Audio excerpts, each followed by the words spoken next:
Est-ce que vous vous approchez du Seigneur en pensant, eh bien, il y a quelque chose qui va changer dans ma vie, il y a quelque chose qui va changer dans mon cœur, il y a quelque chose qui va changer peut-être dans ma situation. Amen.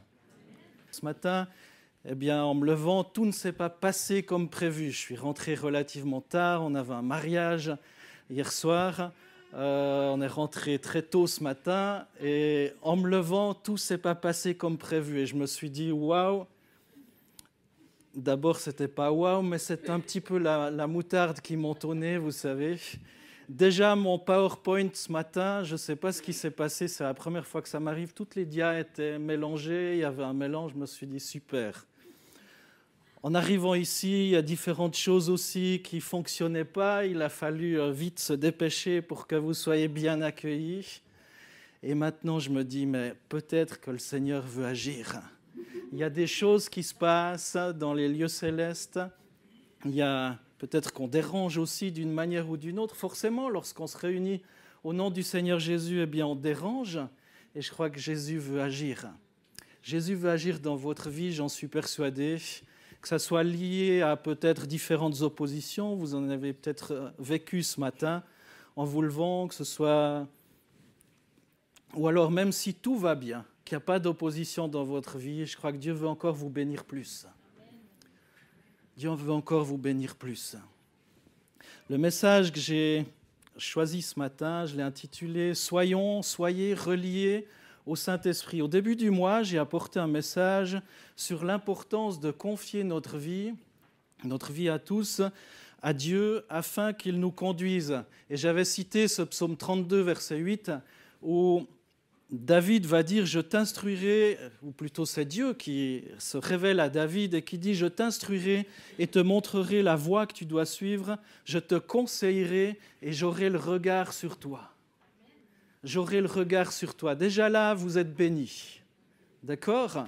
Déjà là, Dieu vous rappelle, je t'instruirai, te montrerai la voie que tu dois suivre. Peut-être certains hésitent, ne savent pas quel chemin prendre, mais Dieu nous rappelle déjà, c'était le message, vous pouvez l'écouter sur Internet du début du mois de septembre, je t'instruirai, te montrerai la voie que tu dois suivre, je te conseillerai et j'aurai le regard sur toi. Et j'aimerais même dire, je te conseille et j'ai le regard sur toi. Dans la mesure où tu veux bien que j'ai le regard sur toi, te dit le Seigneur. Parce qu'il ne va pas t'obliger à avoir le regard sur toi. On a vu que si on veut que Dieu nous dirige dans les circonstances de notre vie terrestre, c'est important d'avoir une vraie et une bonne relation avec lui, une réelle communion. De se laisser conduire par le Saint-Esprit dans notre vie d'enfant de Dieu, de passer évidemment par la sanctification, l'amour avec nos frères et sœurs dans la foi et de disciples de Christ dans le monde. On est obligé, en quelque sorte, j'aime pas ce terme, obligé, mais c'est important, si on veut que le Saint-Esprit nous dirige, eh bien de lui laisser tous les aspects de notre vie, les commandes de tous les aspects de notre vie. Et ce matin, eh bien, on va voir l'importance d'être attaché au Saint-Esprit. On est invité à être la lumière du monde. Pour éclairer dans nos foyers, il nous faut être reliés au réseau électrique. Spirituellement, il en va de même. Et on peut pas être la lumière du monde et briller si on n'est pas relié au réseau électrique.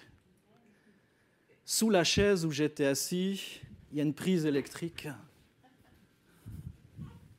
Ça vaut ce que ça vaut. Elle est vraie, hein, elle fonctionne. J'en suis persuadé qu'elle fonctionne, cette prise. Mais là, en fait, elle ne sert à pas grand-chose. Elle ne sert à pas grand-chose. Je peux brancher un appareil électrique dessus. Il ne va rien se passer. Il ne va rien se passer. Mais elle est réelle. Je vous promets qu'elle fonctionne. Et pour ça, il faudrait la brancher. Ah ben, il y a une prise ici. Il faudrait la brancher sur une source d'électricité. Ah, on a entendu le clic. Et cette fois, si vous mettez les doigts dans la prise, vous allez tout de suite sentir le courant qui passe. tout de suite sentir le courant qui passe. Je ne vais pas tester avec un objet. C'est arrivé à un de mes enfants lorsqu'il était petit de mettre un objet dessus. C'est assez impressionnant ce qui se passe sur un doigt. Mais je crois que c'est pareil. Lorsque le Saint-Esprit agit dans une vie, ça ne va pas faire des dégâts. Je vous rassure tout de suite, il n'y aura aucun dégât. Par contre, Dieu va agir. Dieu va agir. L'importance d'être branché au réseau. Et comme j'ai dit, le message de ce matin, c'est « Soyez reliés au Saint-Esprit ». Et le premier point que j'aimerais vous partager, c'est d'être connecté au souffle de vie. Là, c'est la création. C'est déjà les bases. On va voir les bases et ensuite aller un petit peu plus loin. Il n'y a pas de christianisme vivant sans le Saint-Esprit. On peut savoir plein de choses dans notre tête, mais ça restera des connaissances, ça restera quelque chose de bien, certainement. On connaît quelque chose, mais est-ce qu'on connaît la source de la vie, la source de l'électricité, la source de celui qui va mettre cette connaissance en avant? Dans Genèse 2, verset 7, il est écrit « L'Éternel Dieu forma l'homme de la poussière du sol, il insuffla dans ses narines un souffle vital et l'homme devint un être vivant. » Vivant. La même chose que la prise électrique tout à l'heure. Il y avait tout l'être humain. Il était là, Dieu l'a formé de la poussière du sol. Il était bien construit, mais il n'y avait pas de vie en lui. Et c'est juste au moment où il a insufflé le souffle de vie en lui, eh bien que cet amas de peau, de cheveux, etc., est devenu vivant. Mais tant qu'il n'y avait pas le souffle de vie, il n'y avait rien. Il n'y avait rien. La première personne que j'ai vue morte, je devais avoir à peu près 10 ans. Je ne me souviens plus de quelle année. C'était mon grand-père Rothenbuller. Je n'avais pas un contact, je dirais, super avec lui. C'était un homme dur, un terrien, qui a travaillé toute sa vie. Il prenait pas forcément de cas auprès de ses petits-enfants, mais je l'ai vu parce qu'on se rendait régulièrement. Il est décédé à 97 ou 98 ans, quelque chose dans le genre. Je l'ai vu mourir. Je l'ai vu rendre son dernier souffle. J'étais là, c'était à Saint-Imier dans le Jura bernois. Et on était là avec mes parents, j'avais à peu près 10 ans. En fait, c'était très bizarre. Je l'ai vu rendre son dernier souffle. Bien que j'étais jeune, ça ne m'a pas choqué plus que ça. Non pas parce que j'étais indifférent à mon grand-père, mais en fait, quand il a rendu son dernier souffle, il y avait son corps encore, mais c'est comme si c'était plus lui. C'est comme s'il n'était plus là. Comme s'il y avait la peau, il y avait tout ce qui faisait de lui, comme si on se regarde dans un miroir et on se voit, mais c'est comme s'il n'était plus là. Il y avait bien encore son enveloppe, il n'avait pas disparu, il était là dans un lit, mais en fait, ce n'était plus vraiment lui. Comme s'il s'était envolé. Je ne crois pas qu'il avait donné son cœur à Jésus. J'en sais rien en fait. Ma grand-mère, oui, c'était une femme de prière, certainement. Mais ça faisait une bizarre impression, une impression très bizarre. Il y avait encore, là, dans ce lit, mon grand-père, mais c'est comme s'il n'était plus là. Il n'y avait plus le souffle de la vie, mes frères et sœurs. Il n'y avait plus le souffle de la vie. Dans Ézéchiel 37, un texte qui parle de choses similaires, on va lire les versets 1 à 10. « La main de l'Éternel fut sur moi, et l'Éternel me fit sortir en esprit et me déposa dans le milieu de la vallée. Celle-ci était remplie d'ossements. Il me fit passer auprès d'eux tout autour. Or, ils étaient très nombreux à la surface de la vallée et très secs. Il me dit, « Fils d'homme, ces eaux pourront-ils revivre ?»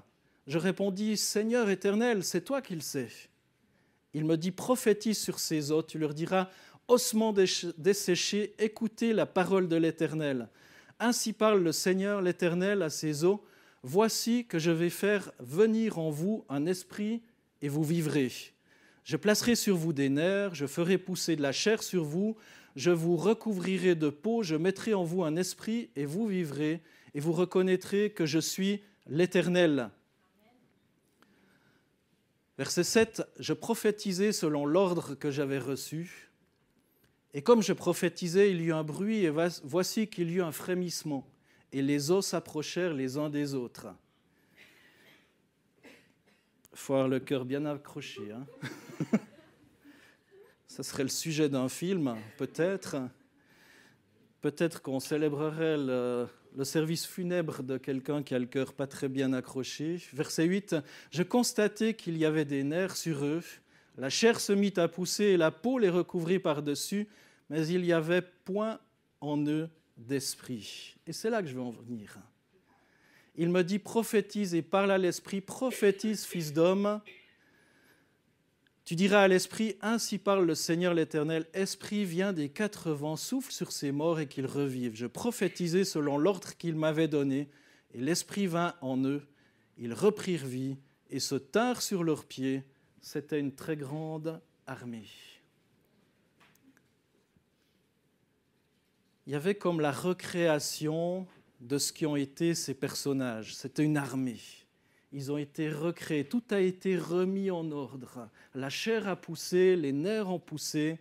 Ils étaient là, mais inertes. Ce qui a rendu vivant le véritable miracle, c'est ce souffle de vie. Ce souffle de vie. Autrement, c'était que des marionnettes ou des poupées inertes. On peut lever le bras, ils bougent le bras, mais il n'y avait plus en eux de vie. Esprit vient des quatre vents, souffle sur ces morts et qu'ils revivent. On voit dans ce texte, ce qui rend ces morts à nouveau vivants, c'est l'esprit. Il n'y a pas de vie sans l'esprit, mes frères et sœurs. Ça, c'est la création. Un peu plus loin, ce que j'aimerais vous partager ce matin,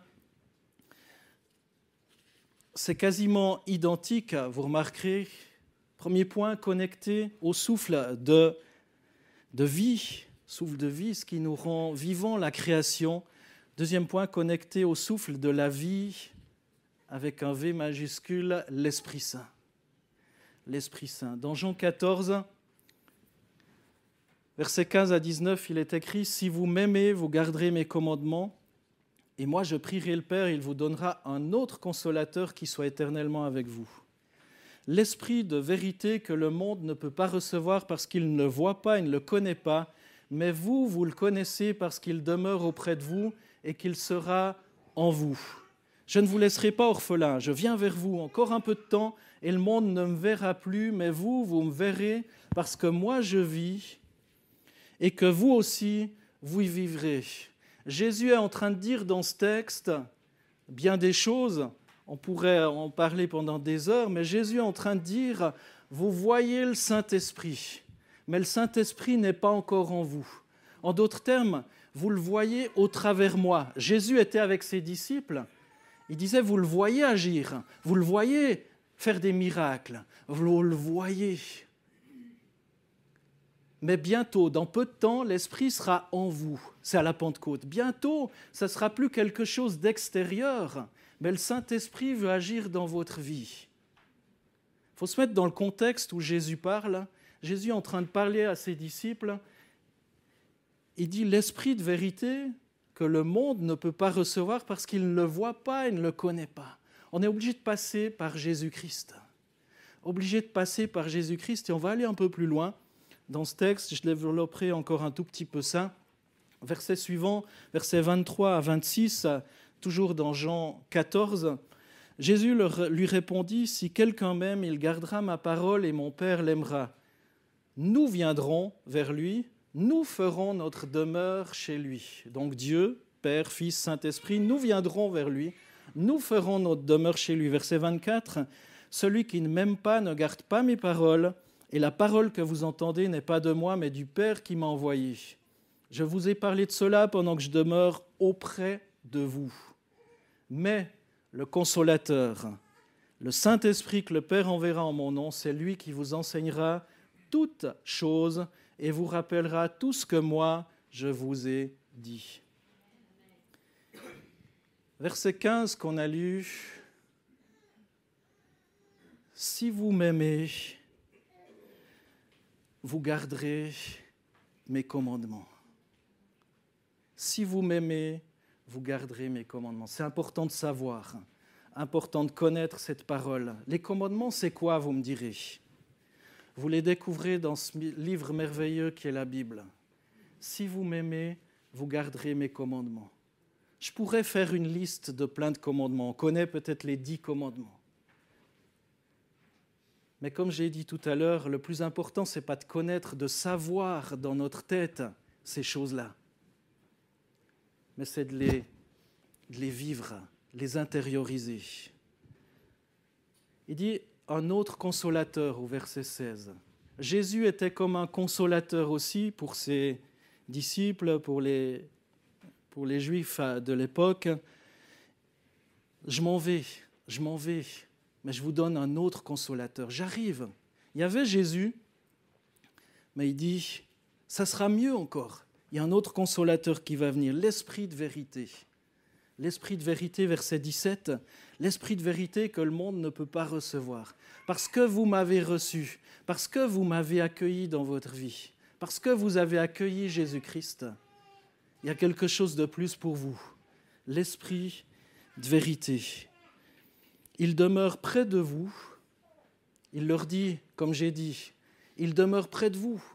Jésus, maintenant, il est près de vous. Enfin, le Saint-Esprit est près de vous parce que Jésus était là et qu'il agissait en Jésus. Mais bientôt, il sera en vous. Il sera en vous. Verset 23, c'est quasiment la même chose que le verset 15 de ce passage de Jean 14.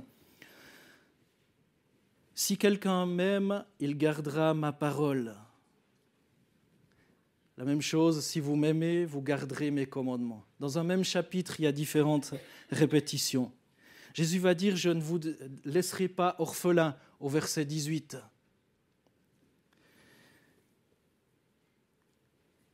Ou encore, le consolateur enseigne et rappelle tout ce que Jésus a dit. La même chose que le verset 16. Et moi, je prierai le Père, il vous donnera un autre consolateur qui soit éternellement avec vous. J'ai souvent rêvé d'être dans la période de Jésus en me disant qu'est-ce que ça devait être top d'être parmi les 12, à part si t'es Judas, évidemment. Mais en fait, ce que Jésus est en train de dire à ses disciples, c'est bien mieux maintenant. C'est bien mieux. Moi, je suis pour un peu de temps avec vous. Mais le Saint-Esprit, il est éternellement. Et moi, je prierai le Père, il vous donnera un autre consolateur qui soit éternellement avec vous. Ce souffle de vie est en vous, est appelé à être en vous, peut être en vous si vous le voulez bien. Vous savez, je pense que dans notre petite Suisse, il y a de plus en plus de personnes qui savent un tas de choses sur Dieu, sur la psychologie de l'homme, sur comment l'homme fonctionne. On a mis une emphase énorme sur la connaissance, apprendre et apprendre encore. On a des séminaires, on a des choses, on apprend tout sur tout à peu près. C'est pas forcément mal. J'ai rencontré dernièrement un pasteur qui était à fond dans la psychologie et toutes ces choses. Et j'étais très surpris, très intellectuel. Il savait bien parler, il sait toujours bien parler. Il a fait le tour de toute la psychologie et il a dit « Mais je veux revenir à ce qui a fait que j'ai rencontré Jésus. » C'est le Saint-Esprit. C'est le Saint-Esprit. Il a dit « J'ai fait le tour de toutes ces choses, mais je m'embourbe. Et j'ai besoin de revenir à la puissance du Saint-Esprit. » C'est comme ça que je me suis converti. C'est comme ça que je me suis converti. J'ai rencontré Dieu. Apprendre et apprendre encore, c'est bon. C'est très bon même de savoir des choses. Et je crois que ce n'est pas le problème numéro 1 que de savoir dans notre pays. Peut-être qu'on se forme aussi sur Internet, peut-être qu'on écoute ceci ou cela, on entend des enseignements de qualité et c'est vrai, on est béni. On est béni. On peut se former sur tout, apprendre un maximum de choses. Je ne dis pas que c'est forcément mal. Et d'ailleurs, dans la Bible, dans Osée, s'il veut bien venir, Osée chapitre 4, verset 6, il est dit « Mon peuple périt parce qu'il lui manque la connaissance. Puisque tu as rejeté la connaissance, je te rejetterai de mon sacerdoce. Comme tu as oublié la loi de ton Dieu, moi-même, j'oublierai tes fils. On pourrait se dire, en lisant ce texte, il nous faut savoir encore plus. Mais si on regarde le début du chapitre, l'Éternel a un procès avec les habitants du pays parce qu'il n'y a point de fidélité, point de loyauté, point de reconnaissance, ou plutôt de connaissance de Dieu dans le pays. La connaissance dont il est fait mention dans ce texte, ce n'est pas une connaissance intellectuelle, et c'est une connaissance spirituelle. C'est la connaissance de l'Éternel. Est-ce que tu connais Dieu? Est-ce que tu as une relation avec Dieu le Père, le Fils et le Saint-Esprit? Ou est-ce que tu connais des choses parce qu'on t'a dit des choses sur lui? On t'a expliqué qui est Dieu, on t'a expliqué qu'il est bon, on t'a expliqué que Dieu est amour, on t'a expliqué que Dieu pardonne. On t'a expliqué toutes ces choses et tu le sais parce qu'on te l'a dit. Peut-être même tu as fait des cours, peut-être même tu as passé des examens pour savoir si tu avais bien écouté toutes ces choses. Mais est-ce que tu le vis dans ton cœur? On t'a expliqué que le Saint-Esprit, c'est le consolateur. Mais est-ce que dans ta tristesse, dans ton chagrin, tu as reçu l'esprit de consolation dans ta vie? C'est autre chose que de le savoir. C'est totalement autre chose.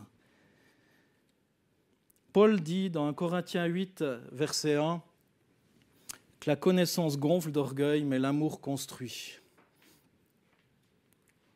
Je ne suis pas en train de bafouer l'intelligence, de mépriser l'intelligence, de dire qu'on doit être des ignares, de rien savoir. Mais dans la mesure où cette connaissance, elle est boostée, elle est rendue vivante par le souffle de vie, c'est la prise électrique. Que cette connaissance soit rendue vivante par le souffle de vie. Comme l'apôtre Paul, quand il était que Saul de Tarse, il savait un tas de choses, il était pharisien, il avait étudié au pied de Gamaliel, c'était la meilleure unie du coin du moment, mais il a été utile pour Dieu qu'au moment où le Saint-Esprit est venu dans sa vie. Où le Saint-Esprit est venu dans sa vie. Dans Corinthiens 13, verset 2, magnifique chapitre. « Et quand j'aurai le don de prophétie, la science de tous les mystères et toute la connaissance, quand j'aurai même toute la foi jusqu'à transporter des montagnes, si je n'ai pas l'amour, je ne suis rien. » Maintenant, beaucoup font des cours pour avoir la puissance, pour savoir comment prier pour les malades, pour savoir comment guérir, pour savoir comment... Je ne méprise pas ces choses-là. Mais je pense que vous gagneriez beaucoup d'argent et beaucoup de temps que d'aller vers la source. D'aller vers la source, vers Jésus. Vers Jésus.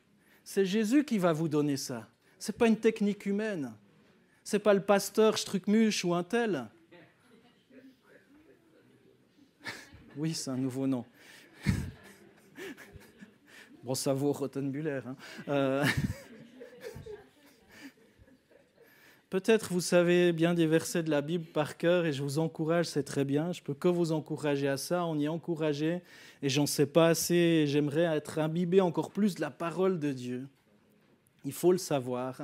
Mais est-ce qu'on est encore animé de l'Esprit de Dieu? Est-ce qu'on est encore attaché au Saint-Esprit? Est-ce qu'on est vivant? Est-ce que le courant passe? Ou est-ce qu'on est comme une prise électrique qui est là sur une armoire, une étagère ou par terre, mais qui n'est pas reliée à l'électricité? Lorsque Jésus a choisi ses disciples, l'évangile de Marc nous apprend qu'il avait un objectif, former les disciples à prêcher avec le pouvoir de chasser les démons. C'est dans Marc 3, versets 13 à 15. Il monta ensuite sur la montagne, il appela ceux qu'il voulut et ils vinrent auprès de lui. Il en établit 12 pour les avoir avec lui et pour les envoyer prêcher avec le pouvoir de chasser les démons. Ça s'appelle l'onction, mes frères et sœurs. Chasser les démons, ça ne s'apprend pas, c'est une autorité. Si on veut apprendre, si vous regardez juste comment ça se passe, ça peut vous donner des idées. Mais si vous n'êtes pas relié à Jésus, ça me fait penser à des prophètes, des gens dans la Bible où ils ont voulu faire comme Paul. Et finalement, les démons se sont ris d'eux. Ils ont dit, je sais qui est Jésus, je sais qui est Paul, mais vous, je ne vous connais pas. Ils ont voulu imiter ce que les apôtres faisaient. Au nom de Jésus, sois délivré. Mais est-ce que Jésus est dans ton cœur?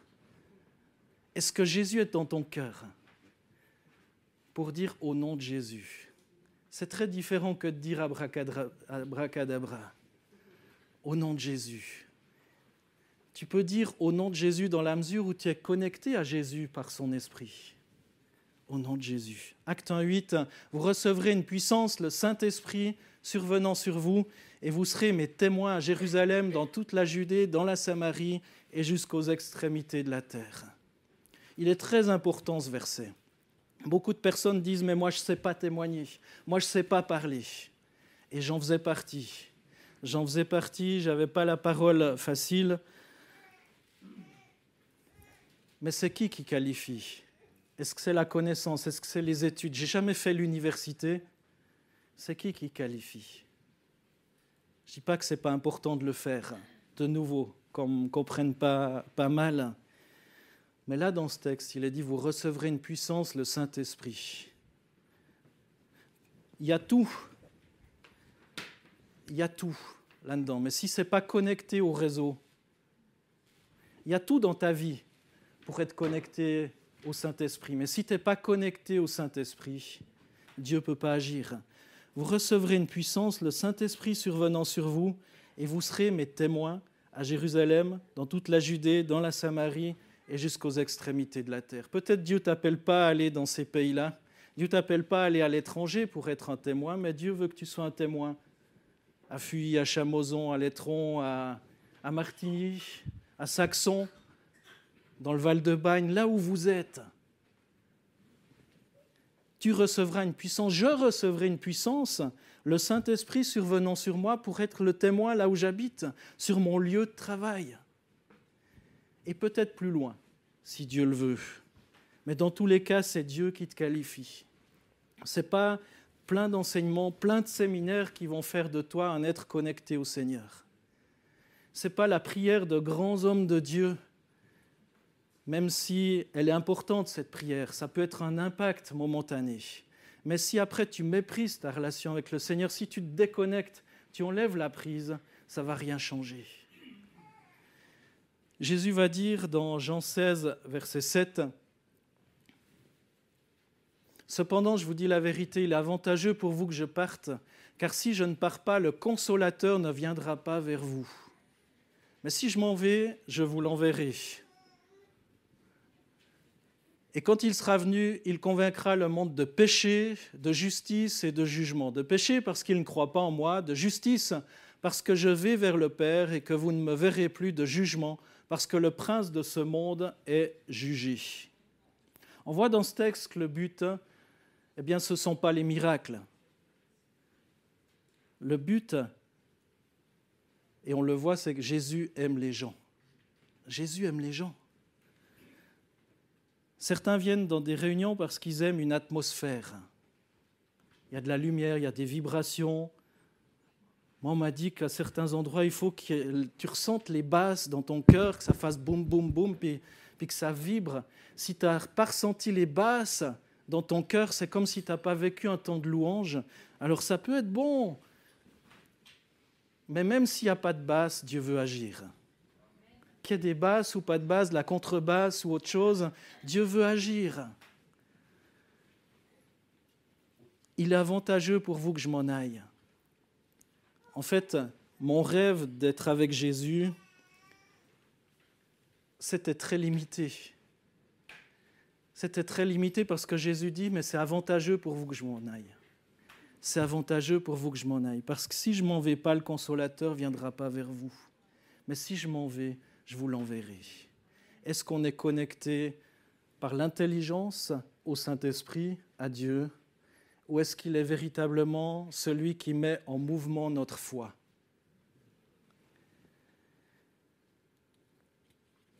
Dans Jean 7, 38, il est dit « Celui qui croit en moi, des fleuves d'eau vive couleront de son sein, comme dit l'Écriture. » Des fleuves d'eau vive. des fleuves?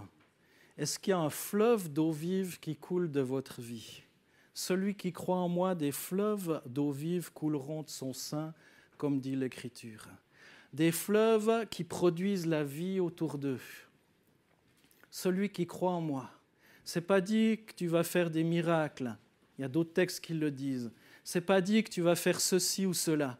Mais c'est dit qu'il y a la vie. Ta vie va produire la vie.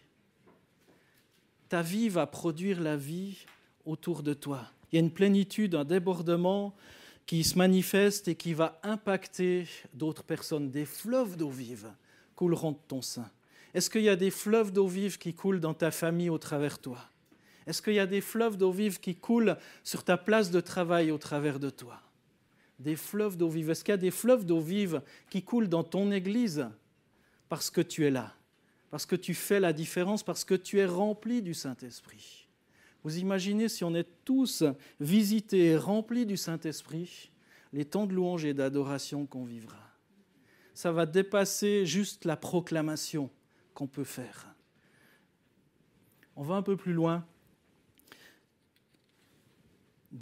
Et c'est mon dernier point, connecté à la vie par le Saint-Esprit. À Nicodème, Jésus va répondre dans Jean 3, verset 5, « En vérité, je te le dis, si un homme ne naît d'eau et d'esprit, il ne peut entrer dans le royaume de Dieu. » Le baptême d'eau illustre la mort de la vieille nature pécheresse.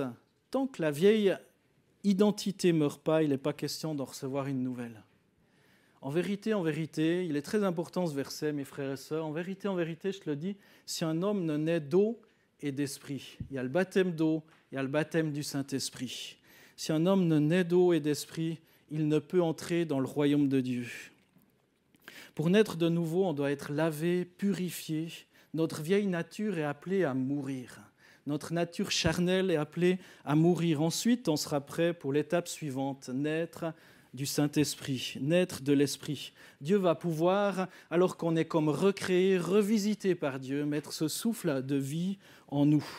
Dans Exode 40, versets 34 et 35, il est dit « C'est ainsi que Moïse acheva l'ouvrage. Alors la nuée couvrit la tente de la rencontre et la gloire de l'Éternel remplit le tabernacle.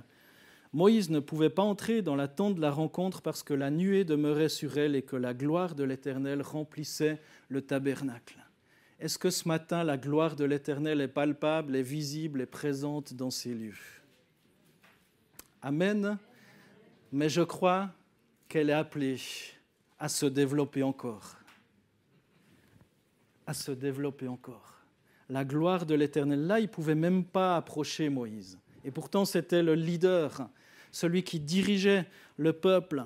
Moïse ne pouvait pas entrer dans la tente de la rencontre parce que la nuée demeurait sur elle et que la gloire de l'Éternel remplissait le tabernacle. Est-ce qu'on est nourri la présence du Saint-Esprit afin que la gloire de l'Éternel se manifeste autour de nous? Si quelqu'un rentre dans ces lieux et n'a pas donné son cœur à Jésus, si la gloire de l'Éternel est là, il va être convaincu de péché, de justice et de jugement, même sans qu'on parle, parce que la gloire de l'Éternel est palpable.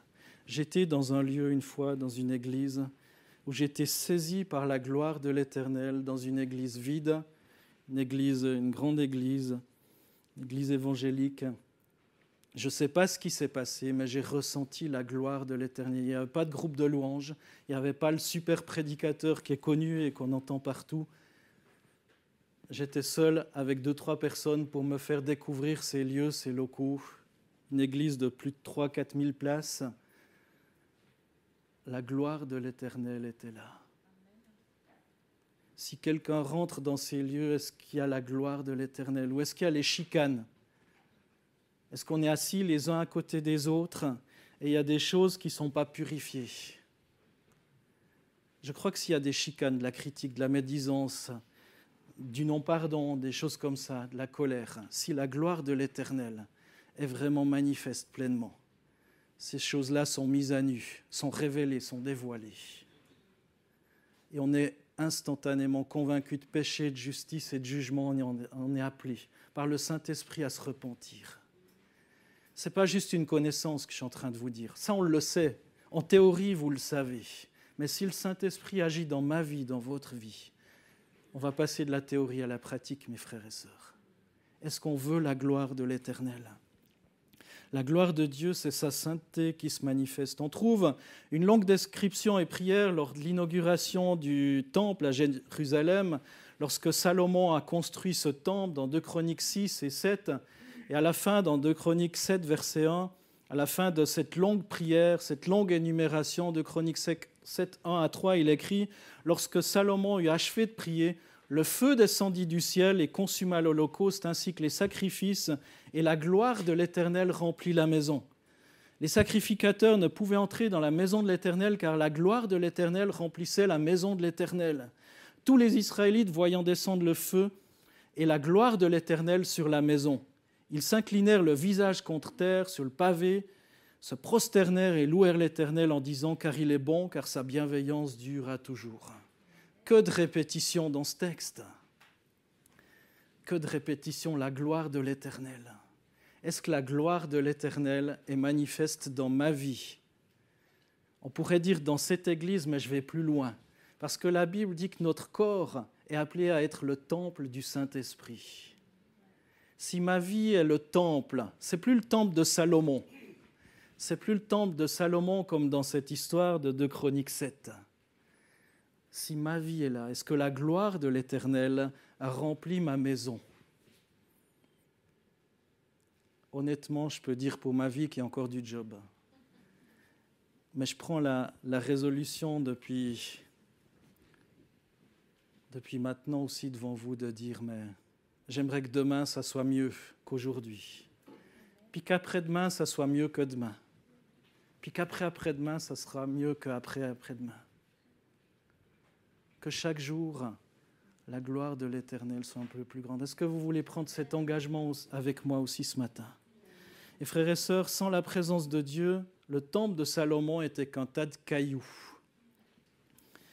Sans la présence de Dieu dans notre vie, il y a encore une petite partie là, qu'on voit au mur des Lamentations, si vous allez à Jérusalem. C'est qu'un tas de cailloux. L'apparence de la vie, sans le Saint-Esprit, il y a l'apparence de la vie, mais il n'y a pas de vie. Il y a peut-être ce qui frappe aux yeux, mais il n'y a pas de vie. Sans la présence de Dieu dans notre vie, on a peut-être l'apparence de la vie, mais on est comme mort.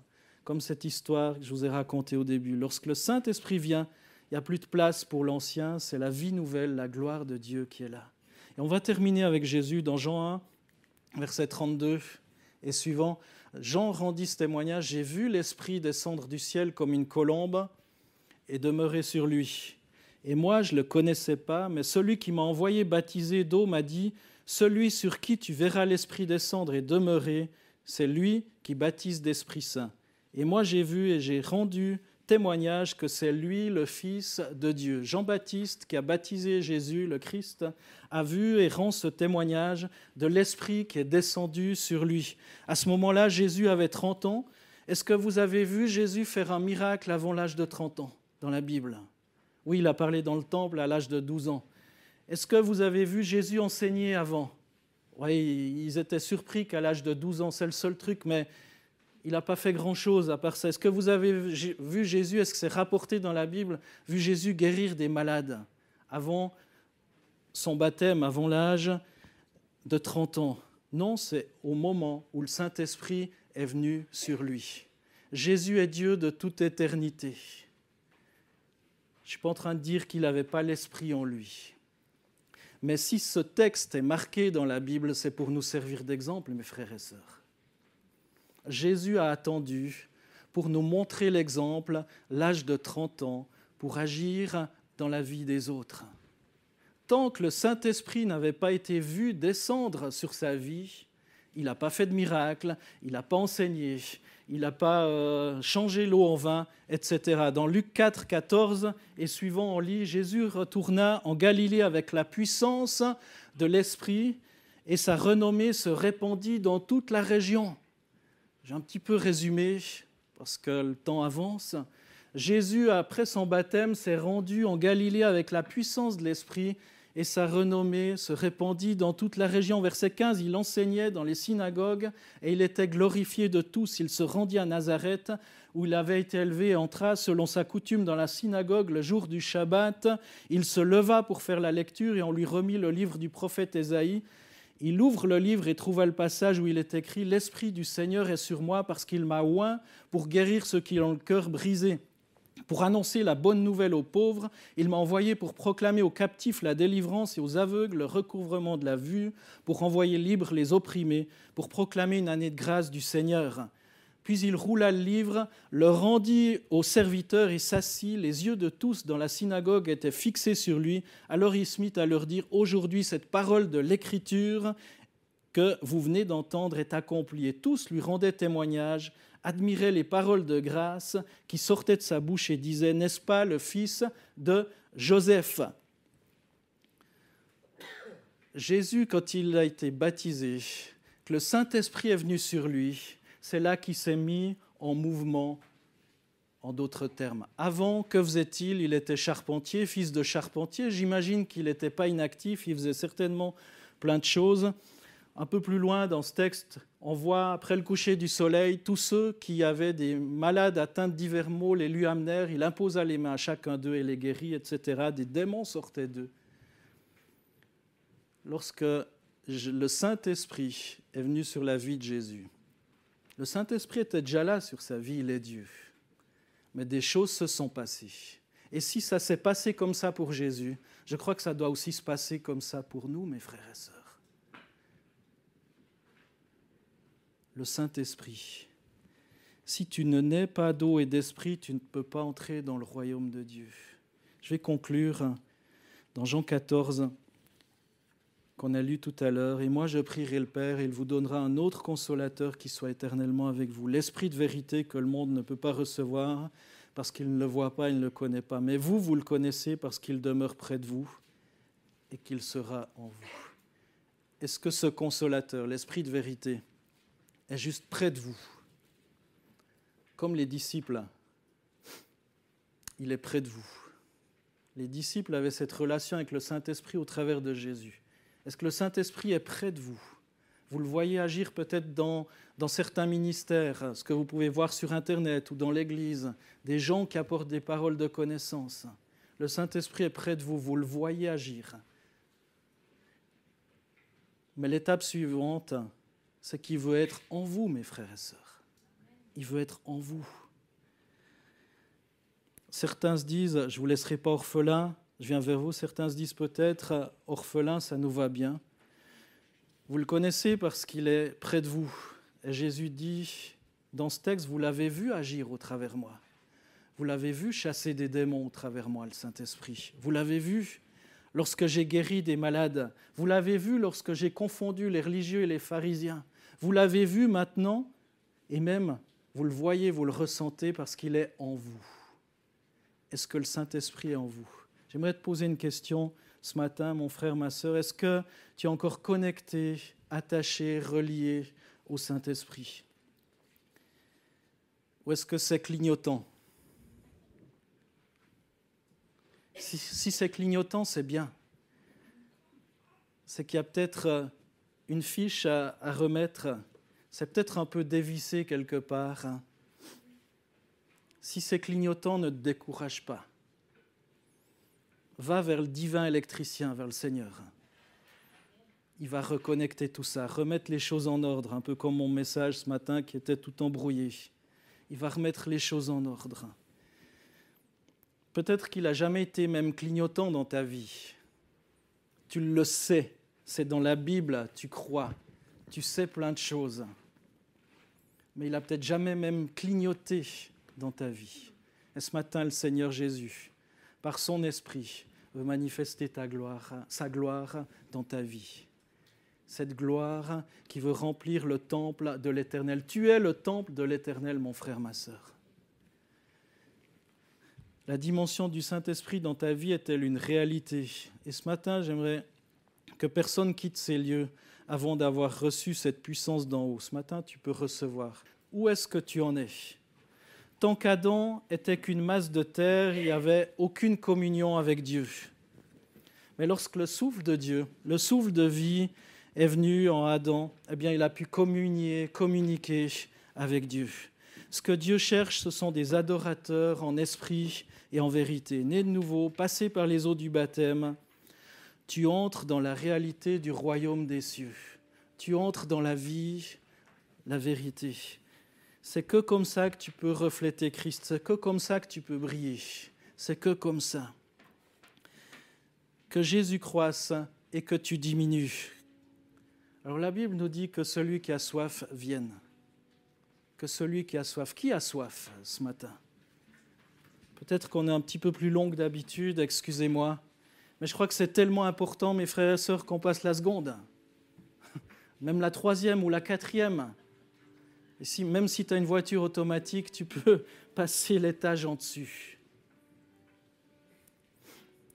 Que celui qui a soif vienne.